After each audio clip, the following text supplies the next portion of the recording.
Meus irmãos, presta atenção nesse vídeo aqui porque ele é forte. Eu já comento ao final, olha só. O cara que perdeu a maior oportunidade da vida foi Judas.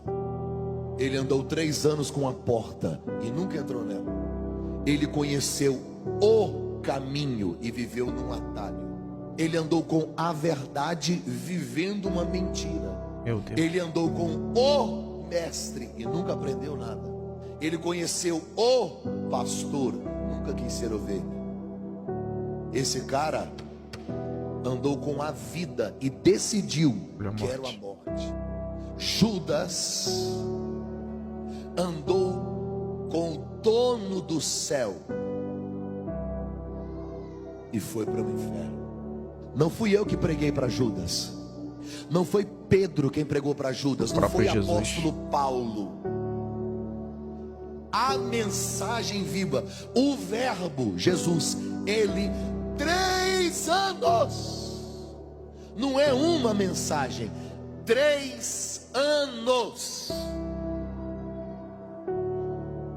Se você olhar em Lucas capítulo 6, Jesus passa uma noite inteira orando para selecionar 12 homens. O nome de Judas está na boca de Jesus. Jesus não escolheu assim, unite, não, oração. Você tem noção do privilégio que esse moço teve, ser chamado para ser um dos apóstolos de Jesus?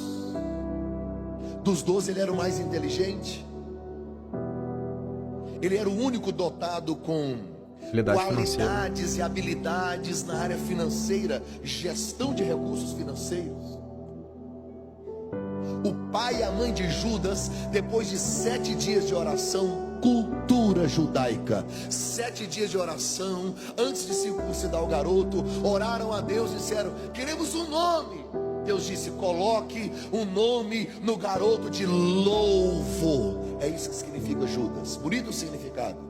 Te pergunto, quem põe o nome Judas no filho? Ele era tão respeitado pelos outros apóstolos que a Bíblia Sagrada diz que quando Jesus cita na ceia, alguém vai me trair, ninguém disse: é esse cara aqui, ó, ninguém. Eles respeitavam ele, eles admiravam ele. Eu viajo o país inteiro e eu estou falando de verdade. Aí eu entro na igreja. Sabe quando Jesus está andando a pé dentro da igreja? Que não tem jeito de você negar aquela graça. Ontem eu preguei na Igreja Batista Lagoinha de Niterói. Depois, às 23 horas, eu preguei em outra igreja no Rio de Janeiro. Mas no final do culto, Igreja Batista Lagoinha de Niterói, Tiago está aqui, que é ministro de louvor lá. Tinha alguém chorando na igreja, Tiago? Caiu uma graça. Você ouvia as pessoas chorando. Gente lá atrás. Celular. Uma geração insensível, uma geração de Judas. Lázaro pode ressuscitar na minha frente. Meu Deus do céu, meus irmãos. Uma geração insensível. É de arrepiar e ao mesmo tempo, sabe, do coração se apertar. Porque é engraçado, porque se você reparar, não precisa ir muito longe, não. Você precisa de um vídeo na internet, você não precisa ver uma outra igreja, não. Às vezes, na sua própria igreja, você vê pessoas no final do culto falando: ai, porque o culto foi ruim, ai, porque foi isso, ai, porque foi aquilo, porque fulano desafinou, porque fulano pregou mal, porque faltou falar isso, porque faltou uma boa exegese, porque faltou uma boa hermenêutica, porque faltou... Meu irmão, o culto é pra você ou pra Deus. Estamos vivendo uma geração insensível, porque o culto diz muito mais a respeito daquilo que eu presto para o Senhor do que aquilo que o outro está prestando. Porque o culto, nesse modo aqui, ele é individual. Eu presto o meu culto para o Senhor. O irmão lá presta o culto dele para Deus. E junto nós nos reunimos, nos constituímos igreja do Senhor para adorarmos ao Senhor. Porque é necessário essa união, é necessário. Hebreus 10, 25 vai dizer: não deixe de congregar assim como os costumes de alguns. É muito necessário porque nós entendemos que nós somos igreja quando estamos juntos e de forma isolada nós somos membros. 1 Coríntios capítulo 12, verso 12, se não me falha a memória. Os membros são muitos, mas o corpo é um só. Certo? Então igreja é quando nós estamos juntos. Agora, é uma geração insensível. É uma geração insensível. Anda com Cristo, mas não conhece Cristo.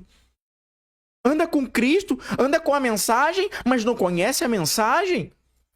Assim como Judas andou com o próprio Verbo que se encarnou e habitou entre eles, não conheceu quem era Cristo, não conheceu a sua verdadeira obra de fato, não conheceu.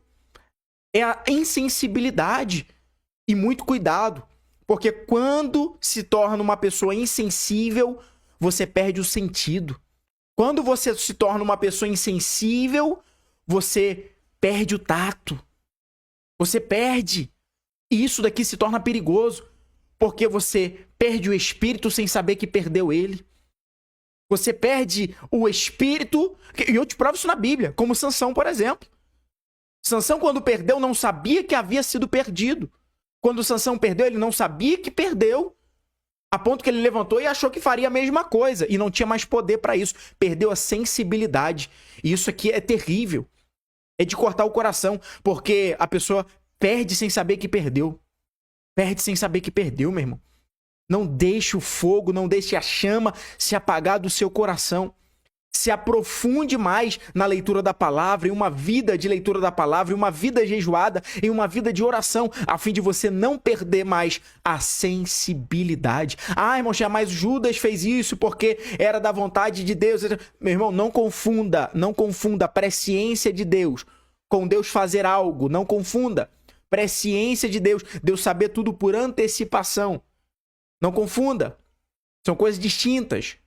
Deus anunciar algo não quer dizer que ele está mandando ou está fazendo com que aquele algo aconteça.